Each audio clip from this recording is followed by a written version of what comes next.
Itong mga komunista, they're blaming government for the killings when actually you started the spate of murders there. Ang pinakamarami na may tama, the hardest hit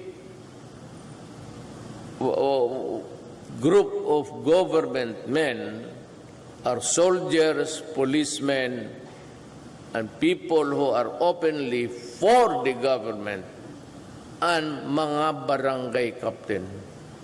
Bilangin mo na since the election, it was just recent, na makita ninyo na maraming barangay chairman na namatay. And they are killing teachers, killing principals. Pero kung magsalita itong mga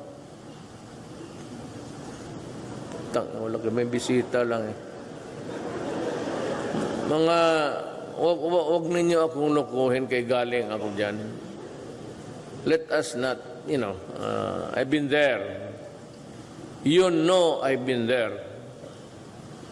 That karapatan used to be known as the Nationalist Alliance for Justice, Freedom, and Democracy.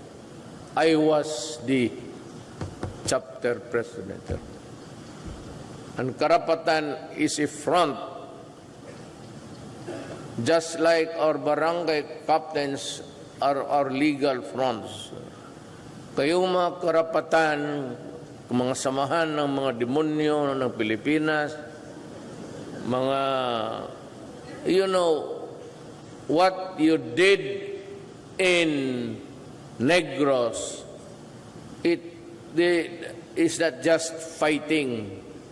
The danger there is you are now implementing the commune system of the discredited Communist Party strategy.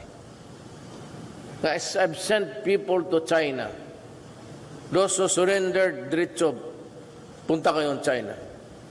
So, look what the communists did with their communism system. So, if you find it still